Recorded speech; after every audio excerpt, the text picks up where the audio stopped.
Alors, à travers le pont balayé par les vagues, ils dévalèrent jusqu'à la chambre de l'amiral. Il était minuit passé. Christophe Colomb, éclairé par une lampe à huile qui se balançait à une poutre de la charpente, veillait au chevet de Gabriel. Ce passager clandestin, qui se mourait sous ses yeux, si c'était un signe envoyé par Dieu, se demandait-il une fois de plus. Mais alors, qu'était-il donc venu annoncer? D'ailleurs, quelle importance à présent, puisque Gabriel était à l'agonie? Et cette nuit même, est-ce qu'un malheureux voyageur nommé Christophe Colomb n'était pas aussi en train de s'éteindre? Car ce serait un mort-vivant qui verrait le jour se lever le lendemain, auprès du cadavre de l'enfant, un corps sans vie, obligé de rentrer en Espagne, les mains vides et l'âme plus vide encore. Quel roi d'Europe lui ferait-il confiance désormais? Son entreprise, sa vie était finie.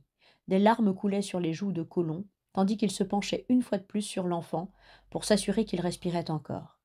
À la faible lueur de la lampe, ou illuminé soudain par un éclair, le petit visage était méconnaissable. Le moribond avait vieilli de 100 ans.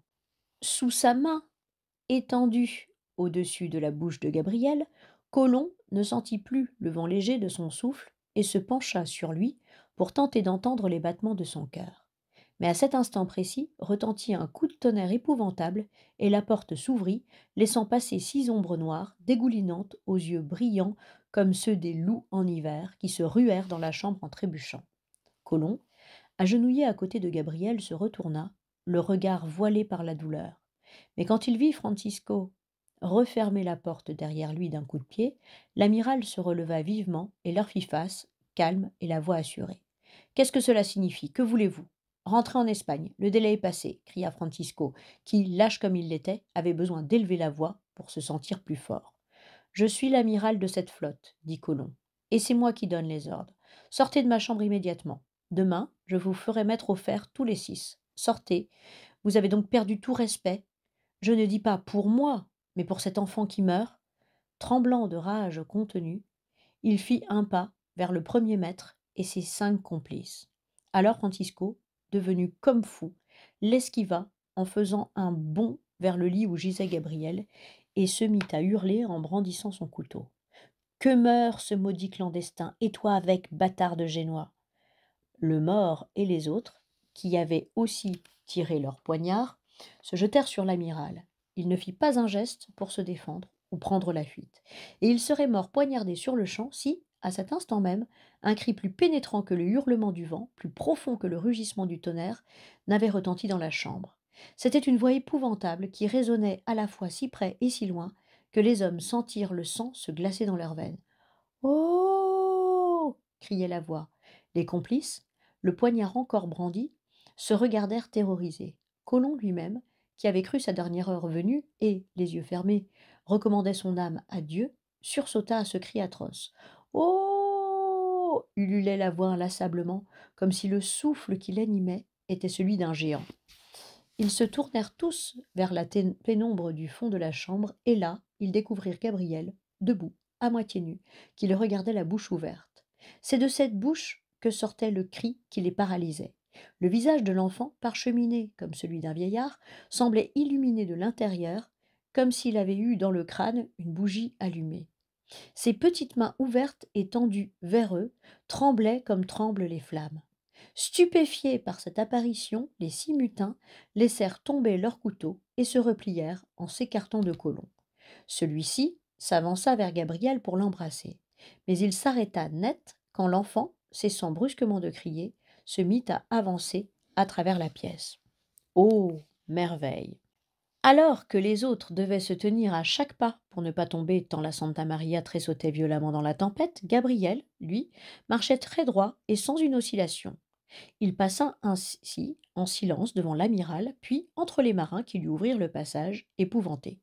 Tout son corps semblait devenu une lampe vivante, d'où provenait une odeur pénétrante qui rappelait celle du pain qui brûle. Il arriva à la porte qui s'ouvrit d'un coup devant lui.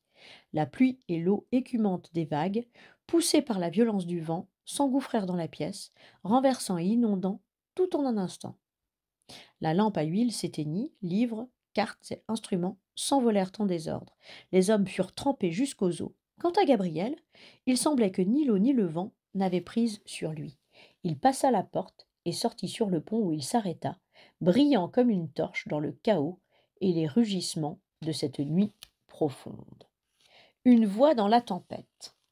Luttant bec et ongles pour ne pas tomber, Christophe Colomb sortit de la pièce derrière Gabriel. Les mutins le suivirent sans savoir pourquoi. Dehors, le hurlement du vent et le roulement interminable du tonnerre serraient le cœur et faisaient vaciller la raison. Et du fond de cette noirceur et de cette féroce confusion, ils entendirent à nouveau la voix surnaturelle que rien ne pouvait étouffer. Mais ce n'était plus à présent un cri inintelligible qui sortait sous leurs yeux de cette silhouette illuminée, mais des paroles claires, solennelles, vieilles comme le monde. La terre n'était que chaos et confusion et obscurité au-dessus des abîmes. En entendant cela, Colomb et les autres, qui s'agrippaient à grand-peine à des cordages pour résister aux assauts des paquets de mer et des rafales de vent, comprirent qu'ils vivaient véritablement un chaos de confusion infinie, semblable à celui qui avait précédé la création du monde. Ils ne distinguaient plus le haut du bas, ils ne savaient plus où était la mer et où le ciel, où commençait l'eau douce qui tombait des nuages et où finissait l'eau salée qui bondissait de la houle. Ils ne savaient plus si l'enfant était une apparition ou un être humain, comme eux. Ils ne savaient plus s'ils étaient éveillés et vivants, ou endormis, ou morts. Et de nouveau, la voix de Gabriel, plus puissante que le tonnerre, lança. Dieu dit que la lumière soit. Et la lumière fut. À cet instant, comme un ver luisant infiniment lointain, Colomb, Francisco, le mort et les autres virent apparaître, noyée au fond des nues orageuses, une lueur infime qui s'accentua peu à peu. C'était le jour qui venait. Hélas, un jour comme le premier jour de la Genèse. Et l'enfant cria encore. Dieu dit qu'il y ait un firmament au milieu des eaux, qui sépare les unes des autres. La mer et le ciel, comme s'ils obéissaient, entr'ouvrirent alors leurs immenses crocs noirs, séparant d'un coup la pluie des vagues, l'eau douce de l'eau salée, et, tout au fond, ce minuscule point de lumière qui venait d'apparaître s'élargit à droite et à gauche jusqu'à former la ligne de l'horizon au milieu de l'obscurité. L'océan et la voûte céleste étaient enfin séparés. N'en avait-il pas été ainsi le deuxième jour de la création? Et dans le petit corps de Gabriel, la voix immense résonna de nouveau. Dieu dit que les eaux s'accumulent sous le firmament en une masse et laissent apparaître le sec. À cet instant, comme un faible écho de la voix de l'enfant, Christophe Colomb et les autres entendirent une autre voix qui criait, d'au-delà de la Santa Maria, Terre, terre! Entre la Pinta et la Niña, qui venaient d'apparaître dans le jour levant, ils aperçurent à l'ouest, sur la ligne pâle de l'horizon, une espèce de mouette grise qui semblait planer, les ailes ouvertes, très loin, immobile. Mais non, ce n'était pas un oiseau ni un nuage, c'était le faible relief d'une île qui pointait. C'était enfin la terre, c'était la terre. Les larmes coururent librement sur les joues de l'amiral, et Francisco et ses complices, encore embusqués sur le pont, se mirent à geindre comme s'ils voyaient leur propre tombe. Gabriel était toujours là, debout, les yeux aveugles, sourd aux cris et aux appels réjouis qui s'échangeaient entre les trois caravelles, toutes proches maintenant. Le bon vent alizé se mit alors à souffler, et de ses mains transparentes, il poussa les trois navires vers cette île qui venait de surgir. Alors la voix de Gabriel se fit entendre à nouveau. Dieu dit que la mer porte des végétaux. Dans la lumière crue du matin, les navigateurs, le cœur plein de joie, virent les flancs des montagnes et la côte de l'île verdir et se mouvoir. C'étaient des arbres, des bois qui la couvraient et ondulaient au vent. Ainsi s'accomplit le troisième jour de la Genèse, murmura Colomb, bouleversé. Et Gabriel cria encore. Dieu dit qu'il y ait des astres au firmament céleste. De la poupe, un éclair doré illumina soudain les plus hautes voiles. Les hommes se retournèrent et contemplèrent le lever glorieux du soleil à l'Orient, et de son feu, ils virent s'échapper 1000 rayons qui déchiraient les nuages, les dissipaient et dégageaient un ciel d'un bleu parfaitement pur, où s'évanouissait un filiforme croissant de lune. Les astres, le roi du jour et la reine de la nuit. C'était le quatrième jour de la création qui s'accomplissait sous leurs yeux. Dès lors, Chacun des marins de la Santa Maria sut qu'il vivait un moment unique, mystérieux, sacré. Certains s'étaient agenouillés, d'autres, dans un profond silence, regardaient le pont où le corps minuscule et lumineux de Gabriel servait de porte-voix à cette présence colossale qu'ils percevaient tous. Dieu dit que les eaux soient pleines d'animaux vivants et que les oiseaux remplissent les cieux.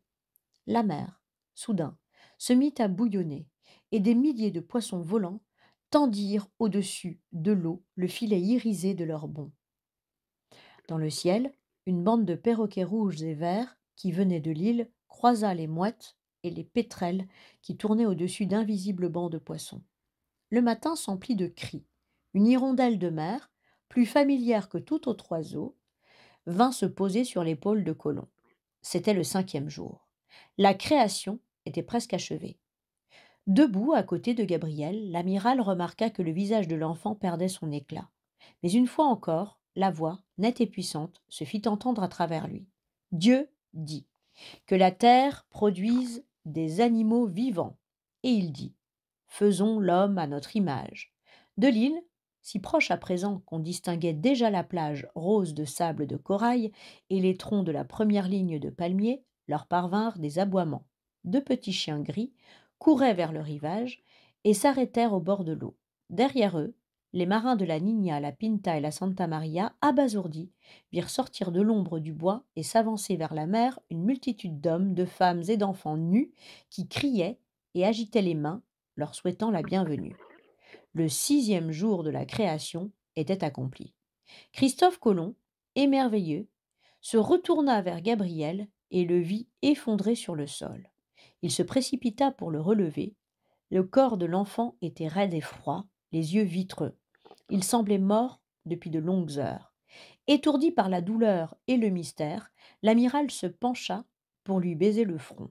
Alors, il entendit dans sa tête, dans son cœur, dans son être tout entier, une voix gaie et claire, la voix de Gabriel qui disait « Et Dieu vit que tout était bien ». L'amiral resta un long moment à côté du cadavre de l'enfant.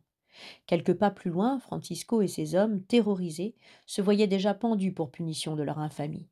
Mais quand enfin Colomb se dressa, il les chercha du regard, les appela et ordonna « Vous 6, faites un cercueil pour cet enfant et une croix pour sa tombe. » Il dit cela sans colère, comme s'il ne se souvenait pas qu'ils avaient été sur le point de le tuer. Puis, avec son habileté coutumière, il dirigea la manœuvre pour mouiller sa caravelle dans une baie aux eaux profondes et abritée du vent. Épilogue. La première embarcation que les hommes, les femmes et les enfants de Guanahani virent arriver jusqu'à la plage, depuis une de ces énormes maisons flottantes, portait un homme vêtu d'un costume qui brillait, au visage terriblement grave, et 6 autres hommes qui ramaient après avoir échoué la chaloupe dans le sable.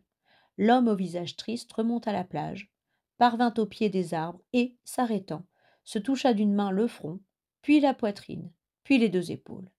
Les 6 autres hommes le suivirent bientôt, portant un caisson de bois, 2 bâtons croisés et une lance avec un chiffon aux vives couleurs. Ils les virent alors creuser une fosse profonde entre 2 palmiers, y déposer la caisse, la recouvrir et planter sur le monticule de sable les 2 bâtons croisés.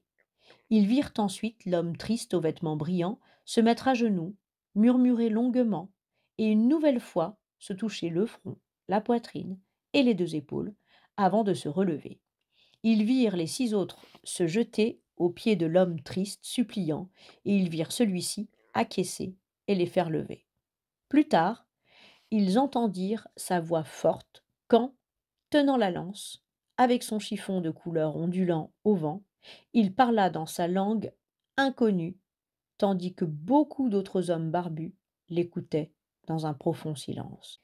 Ils virent enfin l'homme aux yeux tristes se tourner vers eux, hommes, femmes et enfants de Guanahani, et leur sourire. C'était, mais ils ne le savaient pas, c'était le 12 octobre 1992.